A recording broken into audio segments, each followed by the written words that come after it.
Welcome to the Unbearables podcast. I'm Brandon Ruiz, and I'm here with Emilio and Jack Cowart. And today we're going to talk a little bit more about the Warriors and DeMarcus Cousins. So we're going to be talking about their starting five. So, who's their starting five? 5 All-Stars. Yeah. Yeah.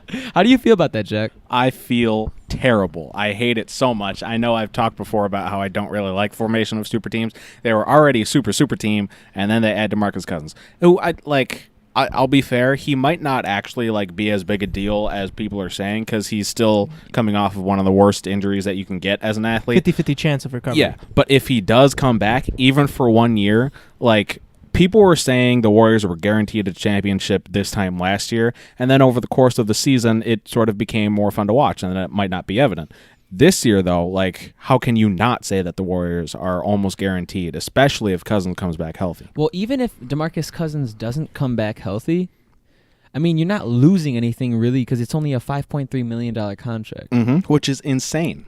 And the reality is if he doesn't come back 100%, the best thing you can do is limit him on the offensive side and just have him fit into that defensive role. That way he can just take care of the boards and then just lock down people on the other side. And if you have that with the Warriors alongside 4 other All-Stars, you shouldn't be sweating. Well, a big part of DeMarcus Cousins' game, I mean, I know he has a lot of brute strength just in general, you know what I mean? But that isn't all of his game. A lot of his game is also his shooting, his touch, you know what I mean? So even if he doesn't come back to full physical form, that doesn't mean that his offensive game is just going to be gone. Right, and he still averaged 5 assists, which that's a rare specimen for his position. Now, I think he did have a little bit of he did also average 5 turnovers. So he did also, but he does have a passing ability. He has a lot of things that make him special. Yeah, I think the only downside to it is if Boogie doesn't come back, the Warriors did lose JaVale McGee, who I know isn't a centerpiece of their team, but he was pretty important, I think. In the finals, he was a little bit important. I mean, right, but he went perfect in one of the games. Yeah, I mean, but those rim stuffs were real. Mm-hmm. Yeah. How you get rim stuff when you're 7 feet tall? Yeah, for real. But I'm just saying, DeMarcus Cousins, I think in my eyes, you can't go wrong with signing him because even at a mid-level exception, because even if he doesn't turn out to be the same DeMarcus Cousins, he's still going to show that he knows how to play basketball. He's still going to have his touch, and I don't think you're going to miss out on a lot of it. I really feel like he's going to come back healthy, to be honest with you. Right, yeah. It looks like, we talked about this last time, but Emilio said he's running now even, and I feel like as long as DeMarcus Cousins is on the court, he's going to give you something. Mm-hmm. Absolutely. But you texted us, Jack, as soon as it happened. Yeah. Yeah. Do you remember your words? Oh, I remember what I said. Yeah. I said, Boogie to the Warriors, I'm going to puke. In caps, puke. Because I don't want to beat a dead horse with the super team thing. We've already gone over it. I was just so upset to see it. You know? Yeah, I mean, I was upset to see it too, but I'm not upset with the Warriors. I'm just upset that I'm upset for other teams because I was hoping to see more competition. Yeah. Because that's what I want. I want to see competition. But when you have 5 All-Stars, what are you gonna do? I don't know what you can do. But one thing about DeMarcus Cousins is that I don't know if this is true or not, but his agent did say that he got no offers from any other team, including the Pelicans. Yeah, including the Pelicans, but I heard that he had a 2-year deal with the Pelicans that they offered him and he didn't want. But the deal was also worth substantially less than what he received from the Warriors. So I find that a little interesting. Less than the Warriors? Yeah. Less than $5 million? Yeah. Wow. Wasn't it? Wasn't it what was the exact number? I'm not sure. I don't remember the exact number, but I'm pretty sure it was less than what the Warriors offered him. But I heard that he was upset with the offer. So usually players do this when they get the offer they don't want. They'll play for less on another team because they feel offended, which I understand because if you look at DeMarcus Cousins' game, besides his turnovers, he's pretty outstanding. That's the whole thing for me is that his talent is up there. But one thing that I just really want to point out is that he said that that he gave the Lakers a chance to sign him at the mid-level exception, but they said no, and that was according to Mark Stein. Yeah, so they can re-sign Brooks, right? Yeah, Brook Lopez instead. But what do you guys feel? How do you guys feel about that? I feel like that, for me, I don't see why you don't resign DeMarcus Cousins at a mid-level exception in basically almost any team in the league. Yeah, for so cheap, like, you really can't go wrong, which is why, like, I'm not really upset at the Warriors for doing it. Right. I did find a report that said he rejected the 2-year $40 million contract offer from the Pelicans. Is that the one you were thinking of? I think that's the one I was talking about. Yeah. So the fact that he rejected that $40 million offer and then went to the Lakers, who said no to him, is just a really weird situation. I don't know what to believe on any side of it. Yeah, I heard he called the Celtics and the Warriors, but the Warriors called back first. Mm-hmm. Right. And he just went straight there. Now, I would have been happier if he went to the Celtics, because at the end of the day, like, yes, the Celtics, they have tremendous talent on their team. Absolutely. But they don't have 2 MVPs on their team. And that's where I'm coming at with that, is that, like, the Celtics have a lot of great talent, a lot of young players that still need molding, but they seem more natural than the Warriors do, even though the Warriors are for the most part, naturally built team. Mm-hmm. Right, and that's what it comes down to. On the Celtics, you got people that, I mean, although they seem very promising, there's still a lot of risks. Like, Jason Tatum suffers a bad injury this season. That could sculpt how his career will go forever.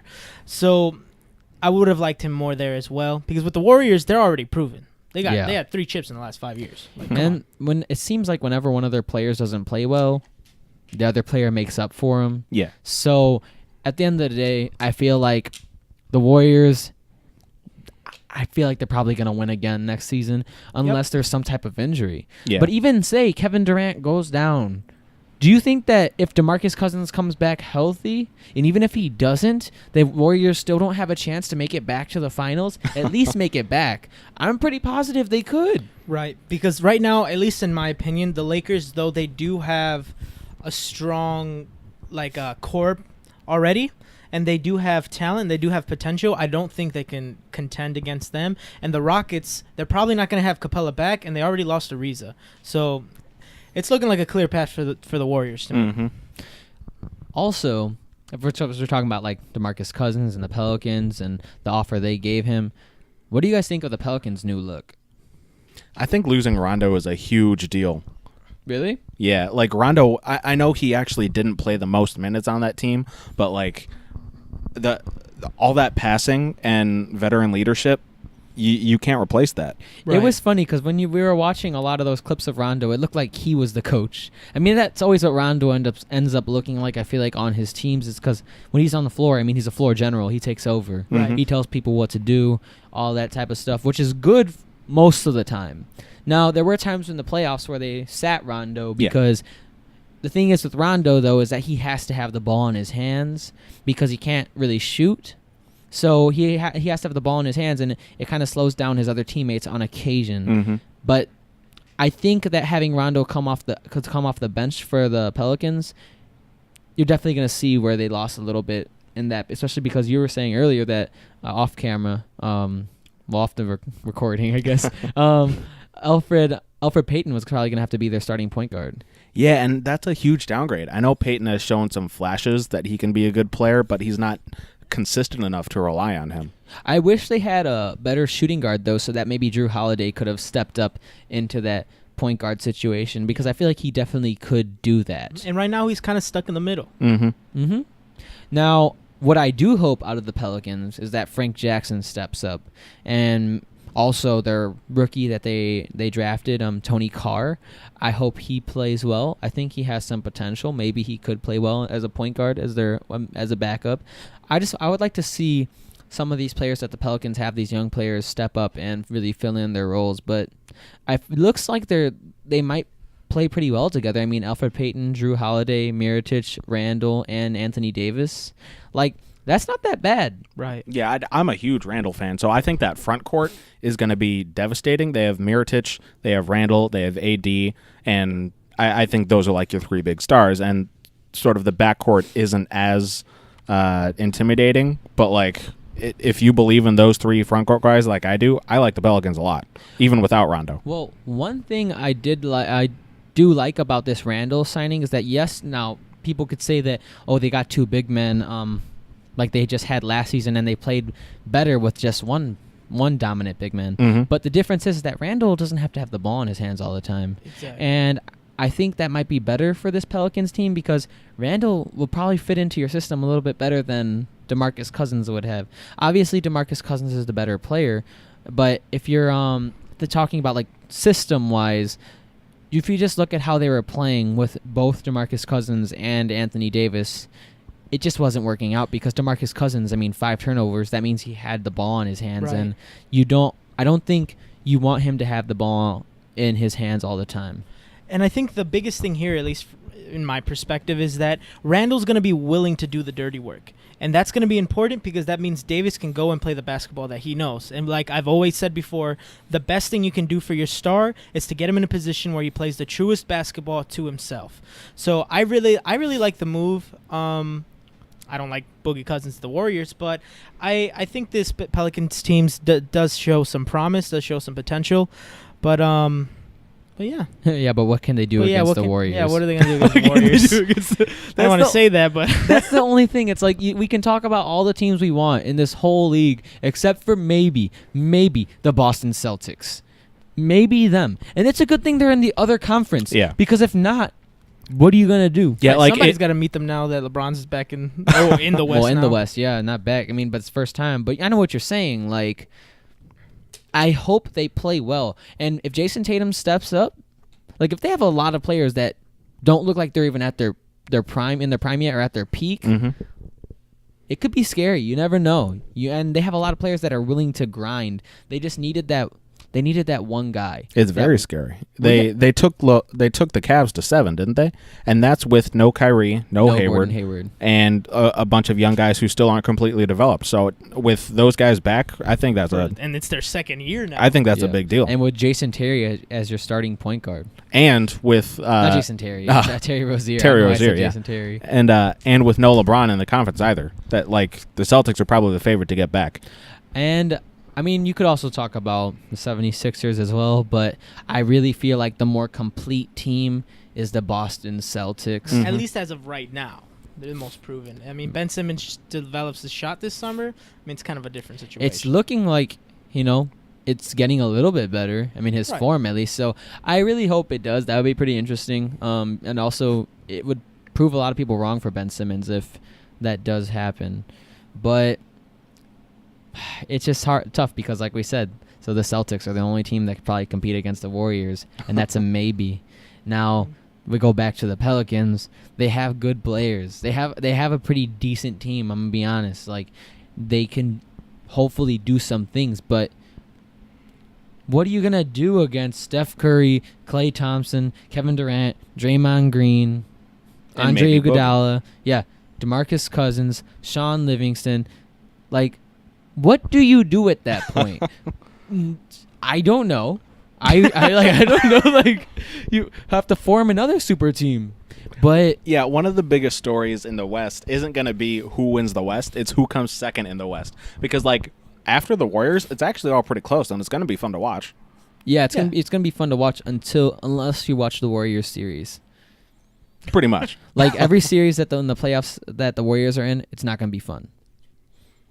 Unless you just really like to watch someone get beat hard. Oh yeah, unless you are a really big Warriors fan, then yeah, you're gonna love it obviously because you'll be like, well, this is my team doing my team things. You know what I mean? Mm-hmm. Like if you're a Warriors fan, I feel like, well, lucky you. Yeah, good for you. I like watching good basketball. Right. Don't get me wrong. But I like seeing the Warriors lose personally. It just would be the reason why I would like that is because the level of difficulty that the opposing team faces and what you have to do in order to do that, you shouldn't win. There's no reason why you should win. So seeing that happen would be like it'd have a feeling of like you're witnessing history, And obviously you're always witnessing history in the playoffs because that's what it is. But beating the Warriors is definitely an accomplishment, and that's why even like when LeBron beat the Warriors. that was saying something. Mm-hmm. Now, he did have a little bit of help with the whole, like, Draymond Green suspension and all that, but still, it's still a tough team to beat. Absolutely. But yeah, I'm a little nervous about this, with how this Western Conference is going to be. Yeah, the tough thing about the whole situation is that you can't really be angry at the organization or at the players even. I know a lot of people direct their anger to Kevin Durant for joining an already great team, and a lot of people are directing their anger towards Boogie for doing the same thing. But I don't blame them. Like, it's their job to get paid and get rings. So I'm just angry at the situation, not at like the people involved with it. Yeah, and maybe Adam Silver. maybe a little bit. But didn't you say like AD didn't even want to play with DeMarcus Cousins anymore? Right. There was a report on that. What the Pelicans, a statement they released earlier this week was, if AD wanted to play alongside Boogie, he would have been playing alongside Boogie next season, and that's what they said. So I don't know. Maybe Davis saw that, we're better off with just one big guy here, and maybe he told him if he doesn't bite on this offer, I mean, we don't need to fight for him. Mm-hmm. And the front office might have taken that to heart. Yeah, they did sign Randall before the Boogie news got out, so AD probably had a hand in the Randall signing. Maybe. I mean, that's the crazy thing about today's league too, is that a lot of players do have their hands in who gets signed and who gets waived, all that type of stuff. I mean, but that's just the league we're in today. Yeah. Right. Shout out to LeBron James. Look, LeBron. I'm not going to defend that, to be honest, because I was thinking about it, but I'm like, I haven't defended it any time in the past. I've heard some reports that say multiple front offices do want their stars to have a hand in major decisions. So I know LeBron was the first to do it, but I don't think the league is fighting back against it. I mean, he technically wasn't the first to do it. I think that he has done it the most, though. Because, I have heard talks of, like, Michael Jordan telling the Bulls front office that they don't trade Scottie. Like, if you trade Scottie, I'm not gonna play anymore. And, like, that is saying something. That is making your statement be known. But, I mean, like, they won 6 championships with him and Scottie. So I'm not saying that that's the wrong thing to do, but like I feel like the way that LeBron does it is a little bit more substantial because everyone gets traded. How people get paid too. What, really? Oh yeah, you're right, with the Tristan Thompson and the J.R. Smith stuff and everything, which kind of destroyed their team in a sense. Yeah. Why was J.R. Smith getting? And Tristan Thompson, both of those deals, they should have never happened. But like you were saying, I think it makes sense to let the star have some word. Yeah, because at the end of the day, if you're serious about keeping them, you're serious about building a team around them, pleasing them, it's kind of a big deal because the reality is a lot of players, when they're just upset with the front office, they walk. Sometimes it's not even just about basketball. Yeah, so that is a sensitive situation. We've heard that happen recently, too, with Devin Booker and the Suns. He just signed a big deal with them, but before he did, we were talking about how he might not be happy with how the Suns are running their organization. Yeah, and that's a good thing. I know they put some good pieces around him, honestly. I was actually thinking about that earlier today because they seemed like they actually did some stuff to make him happy. I just have a question for you guys. Are there any free agents that you think could help the Pelicans' chances at all? Or, like, potential free agents? Because I'm thinking... Because I was just thinking about earlier today about how OKC is deciding to... Well, they're trying to buy out Melo. I'm not saying Melo's the answer, but when I was thinking, I'm like... Well, where's Melo going to go? For a second, I thought, well, what if the Pelicans want him? Just because, I don't know how he fits in there. But you need scoring. Yeah. You need to find someone to help you in the scoring department. So how do you battle that against the Warriors? Are there any remaining free agents that you think could help them? I think, Melo might not be the best fit because... He needs to be the man. Like he still hasn't accepted the fact that he's not the man. Yeah. I think with the whole laughing at the idea of coming off the bench. I don't see what team is gonna take Melo. Like in general, or like you don't think no one will take him to come off the bench, or you're saying that whoever decides to take him is going to take him with like the narrative of that he's going to start? I think a bad team will probably take Melo because they won't really care if he starts or not. Because if they're a bad team, they're still in tank mode. They'll say, yeah, Melo, we'll give you your starting minutes, and you'll make buckets of cash for us. Do you think that that the Rockets wouldn't be interested at all in signing Melo? That's a tough question. Because I feel like there could be some interest there. Now getting off topic a little bit, but I think that the Rockets could have some interest because they play a lot of ISO ball. Melo plays a lot of ISO ball. They could have another rotation with maybe a little bit more emphasis on him. Maybe that's not the smartest idea, but you're going to have to do something if you think that you're going to beat the Warriors. And Melo, if he gets bought out, might be willing to take a minimum deal. Right, and that makes it, like, the fact that Clint Capella's still on the market, that makes it an option for the Rockets as well. Mm-hmm. But right now, it seems like the best, at least to me, the best free agents out right now is, like, Clint Capella, Zach LaVine, Nurkic, and Smart. And I don't see, like, where they can land to kind of, like, shake up the entire league. I'm not too sure. A part of me feels like they just need more scoring, right? So, because I'm just skeptical of Zach LaVine just in general. Yeah. Well, you should be. I don't think the Kings want to give him a max deal, but what did he show you last season? What, that 38% shoot from the field is cool? Yeah. Like, what do you like? I don't know. I don't think there's a chance that the Kings give him a max deal. I've seen the reports, but like he's not worth that money. Randall got paid $9 million a year, but the Kings aren't the smartest organization all the time. That's fair. They I also wouldn't have put it the past money. them. That's fair. They also have the money, and the difference is between Randall and Zach LaVine is that Zach LaVine is a wing player. Yeah. So he has more potential. The and he's big only man 20. market Was has he been a 23, little slow 22? this year. Yeah. But you know what they say: big money, big mistakes, and that's something that the Kings are very good at. Yeah. I feel like it would be cool for it would be okay if maybe the Pelicans try to sign Michael Beasley just to come off the bench. Mm-hmm. He's a good scorer. Oh, Yeah, because he says this all the time, so I'm gonna say it. Like, he says I'm a walking bucket, and then you look at and you laugh at first, but then you look at his stats and you're like, oh dang, he is a walking bucket. Like, he scores a lot. He'll play very limited minutes, but his numbers will still look great for his minutes. And last season with the Knicks, he does take questionable shots at times and all that, but he does score. And if you're gonna need more of that, because I remember watching the Pelicans and the Warriors play in the playoffs last season, and there was a problem when they couldn't find anyone who could score and make their own shot against the Warriors. Mm-hmm. And Michael Beasley is a player that can do that, but it just depends on what you want from him. But Michael Beasley's also a player that you can get on a very low deal, so you with no risk. He signs 1-year deals like all the time. Yeah. At close to the minimum, at least, if not the minimum. So you're not really losing anything if you decide to take them, but it's all up to them. I mean, I don't really think there's any way. I just wanted to see if you guys had anything. I personally don't think there's any way they could do it either. So I was just saying that's maybe their best try. Yeah, I definitely liked the Pelicans team last season more than I like the Pelicans in this upcoming season. I think losing Rondo and obviously losing Boogie's a huge deal, but Rondo and Boogie are getting replaced by Randall and Elfrid Payton. I mean, I like Randall a lot, but that's not enough.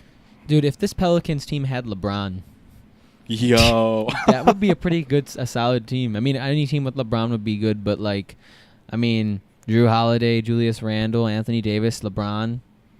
And insert random guard here. Random guard. Elfrid Payton. Yeah, random guard. Yeah, well, I guess you do have a point.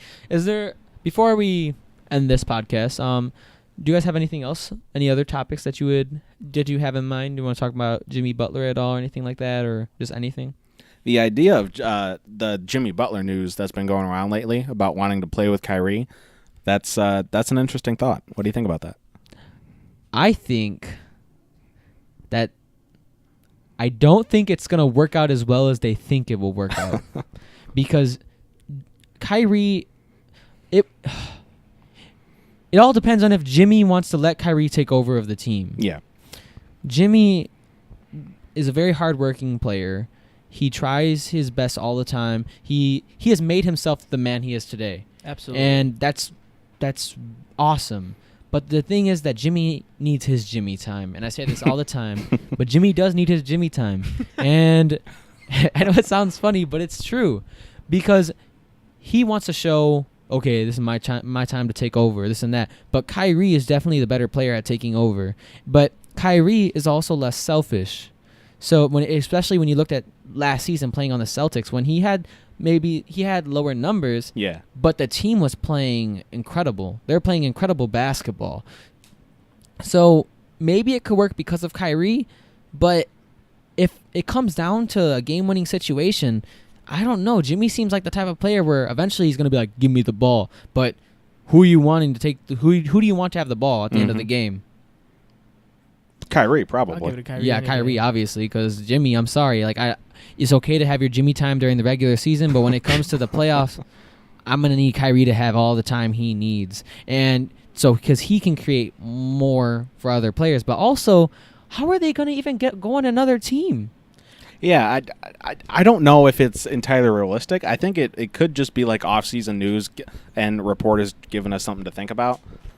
Well, I think that there are two routes that the Celtics have to think about when this whole like Kyrie situation, maybe Jimmy wants to play.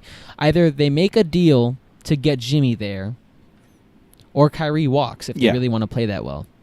And I think we'll talk about that next time, or maybe a few other times. We'll find some time to talk about it, but we'll talk about it definitely in the future. But this will be the end of today's podcast. I'm Brandon Ruiz, and I'm here with Emilio and Jack Cowart. Thanks for listening.